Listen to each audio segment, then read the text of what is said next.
नमस्ते, मेरा नाम डॉक्टर अभिजीत पर्शिकर है। मैं दिल का डॉक्टर यानी कार्डियोलॉजिस्ट हूँ, इंटरवेंशन कार्डियोलॉजिस्ट हूँ जो heart attack, angiography, angioplasty, preventive heart disease इसमें स्पेशलाइज्ड हूँ। मैं सह्याद्री हॉस्पिटल पूना में हेड ऑफ डिपार्टमेंट की तरह काम कर रहा हूँ। आज का चर्चा का विषय है हार्ट अटैक के लक्षण क्या होते हैं। किसी को भी कुछ तकलीफ होती है तो बहुत बार स्पेशली हार्ट की तरफ, लेफ्ट साइड चेस्ट की तरफ कुछ तकलीफ होती है या शरीर के ऊपर के हिस्से में कोई तकलीफ होती है तो हमेशा पहली शंका आ जाती है कि मुझे हार्ट अटैक तो नहीं हो रहा है, मुझे अंजाइना तो नहीं हो रहा है। और ये हम लोग पता कैसे चले, कौन से टाइम पे हम लोग डॉक्टर की तरफ दौड़े और कौन सी तरफ से हम लोगों को समझना चाहिए ये कुछ दूसरी चीज है, जैसे एसिडिटी हुई है। पहली चीज आपको ध्यान रखनी है कि रिस्क प्रोफाइल जो हम लोग बोलते हैं वो ये लक्षण के बारे में बहुत इंपॉर्टेंट रहता है। रिस्क प्रोफाइल क्या रहता है कि आपको हार्ट की तकलीफ होने की संभावना ज्यादा कब होती है। कुछ ऐसे पॉइंट्स है जिन लोगों को ये हार्ट की तकलीफ होने की संभावना ज्यादा होती है। पहली चीज रहती है आपकी अनुवंशिकता।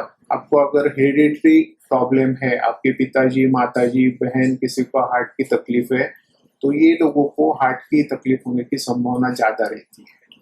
दूसरी चीज है डायबिटीज। अगर आपको डायबिटीज से कुछ समय से, तो डायबिटीज वाले मरीजों को हार्ट का अटैक आने की संभावना ज्यादा रहती है नॉर्मल पर्सन के हिसाब से। तो डायबिटीज वाले रुग्ण ज्यादा सजग रहे कि उनको कोई हार्ट की तकलीफ तो नहीं हो रही है। तीसरा चीज है ब्लड प्रेशर। ब्लड प्रेशर के पेशेंट को भी ये तकलीफ ज्यादा होने की संभावना रहती है। अगर आप सिगरेट, तंबाकू, दारू इन चीजों का इस्तेमाल करते हो तो ये गलत चीजें हैं, ये आपके हार्ट अटैक देने की चांसेस बहुत ज्यादा बढ़ा देते हैं। फिर आपका थोड़ा सा मोटापा, सीडेंट्री लाइफस्टाइल जिसमें आप ना कुछ एक्सरसाइज करते हो, बैठे बिठाए रहते हो, खाते रहते हो, स्पेशली वेस्टर्न टाइप का फूड, और आप मोटे हो गए हो, तो ये भी आपको हार्ट अटैक की तरफ धकेलता है।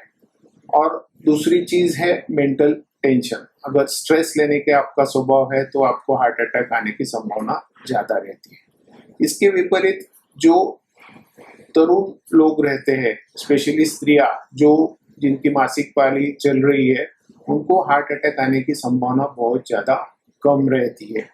भगवान ने उनको ईस्ट्रोजन नाम का एक वरदान दिया है जिसकी वजह से पाली आने वाले स्त्रियों को हार्ट अटैक की संभावना तकरीबन ना के बराबर होती है। तो थोड़ा सा अपना प्रोफाइल देखना जरूरी है। मुझे पता है आजकल कम उम्र में हार्ट अटैक की संभावना बहुत ज्यादा बढ़ गई है। आपके ऑफिस में, अड़ोस पड़ोस में किसी को हार्ट की बीमारी हो जाती थी कि तो आपको डरने लगने लगता है कि मुझे हार्ट का तकलीफ तो नहीं है। वैसे बताओ तो हार्ट के लक्षण ये आपके नाभि के ऊपर और चीन के नीचे, ठुड्डी के नीचे कहीं पे भी आ सकते हैं।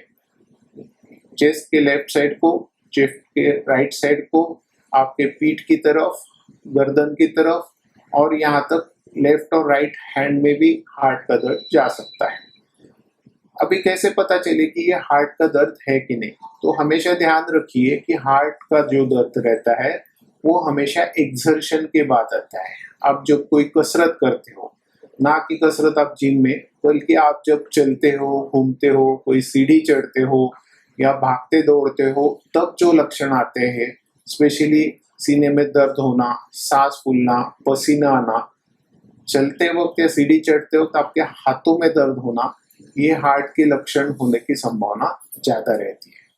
तो हम लोगों को मिलाना चाहिए कि आपका रिस्क प्रोफाइल कैसा है, आपको हार्ट अटैक आने की संभावना कैसी है, और आपका ये जो दर्द रहता है वो हार्ट से लगातार है या नहीं है। मैं हमेशा रुग्णों को पूछता हूँ कि आपको जो सीने में दर्द होता है वो क्या करने के बाद आता है। हालांकि जब मैसिव हार्ट अटैक आता है तब वो बहुत ज्यादा दर्द रहता है, बैठे बिठाए होता है, मगर जो छोटा छोटा दर्द रहता है जिसको हम लोग अनस्टेबल एंजाइना बोलते हैं, वो हमेशा चलने घूमने के बाद आता है। आपको अगर ऐसा होता है कि आप चलते हो और आपको आराम लगता है, या कोई पोजीशन में आपको ज्यादा होता है, कम होता है, तो ये हार्ट की तकलीफ होने की संभावना ना के बराबर है। हमेशा उसके साथ सांस फूलती है, ब्रेथलेसनेस जो बोलते हैं। स्पेशली डायबिटिक पेशेंट रहते हैं, उनको कभी कभार दर्द की शिकायत नहीं होती है, उनको सिर्फ सांस फूलती है। उनको हम लोग अटिपिकल एंजाइना बोलते हैं, जिसमें लक्षण कुछ और ही होते हैं और पेशेंट उसको मिस कर जाता है। हम लोग बहुत बार एसिडिटी होते हैं, जिसको हम लोग burning in the chest, burning in the heart बोलते हैं, तो थोड़ा सा सजग रहिए। ये हमेशा एसिडिटी ही हो ऐसे जरूरी नहीं है। भगवान करे आपको ऐसे लक्षण होते हैं, वो तो एसिडिटी की वजह से निकले, परंतु आपको ये सुनिश्चित करना चाहिए। बहुत बार ऐसे हो जाता है, हार्ट अटैक रहता है, मरीज खुद को समझाता रहता है कि ये दिल का दर्द नहीं है। ये हर आदमी की टेंडेंसी रहती है, मगर आपको रिस्क है हार्ट डिसीज का, तो आपको जांच जरूर करवाना चाहिए। पसीना जब आता है, स्पेशली आप जब बोलते हो कि मेरे पूरे कपड़े गीले हो गए हैं, तो बॉडी आपको सिग्नल दे रही है कि आपके शरीर में कुछ तो गलत चल रहा है। ये वार्निंग साइन है आपको भगवान की तरफ से, आपको जाके जांच कराना चाहिए। तो हमेशा ध्यान रखिए, हार्ट अटैक के लक्षण ये हमेशा ही जो पिक्चरों में हम लोग देखते हैं कि हीरे के पिता को लेफ्ट साइड को पेन होता है, फिर हाथ वहां पे लगा लेता है ऐसा करके, फिर उसको पसीना आता है और वो कर रहा था और वो नीचे गिर जाता है। ये हमेशा हो ऐसे जरूरी नहीं है। ये typical heart attack, classical heart attack के फीचर्स जरूर है, मगर ये हर हार्ट अटैक के लक्षण नहीं है। ये ध्यान रखना है, आपको सजग रहना है। अपने मन में हम लोगों को पता रहता है कि कहीं तो हम लोग गलत कर रहे हैं, कुछ गलत व्यसन कर रहे हैं, खान पान गलत है, टेंशन बहुत सारे हैं, डायबिटीज बीपी कंट्रोल नहीं कर रहे हैं, तो ये लोग ज्यादा सजग रहने चाहिए। मैं तो बल्कि कहता हूँ कि साल में एक बार आपने हार्ट के कुछ टेस्ट कराना जरूरी है, जिसमें आपको डायबिटीज होता है कि नहीं इस तरफ ध्यान रखिए।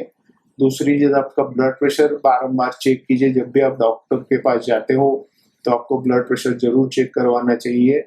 तीसरी चीज, साल में एक बार आपको कोलेस्ट्रॉल की जांच करवानी चाहिए। सिर्फ पूरा कोलेस्ट्रॉल नहीं, बल्कि तो कोलेस्ट्रॉल प्रोफाइल बोलते हैं हम लोग, लिपिड प्रोफाइल, वो करना चाहिए।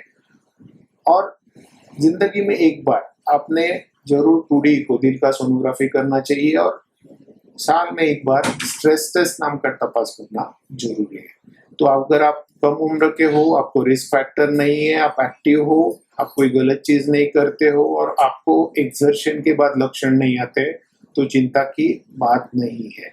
सिर्फ उपेक्षा मत कीजिए, ध्यान रखिए और खुद को सेफ रखिए। आपको इस विषय के बारे में कुछ और जानकारी चाहिए, आपके मन में कुछ और प्रश्न है, तो मैं उसके जवाब जरूर देना चाहूंगा। तो आप कमेंट बॉक्स में आपके जो कमेंट्स है वो डाल दीजिए, उसका उत्तर दिया जाएगा। Thank you.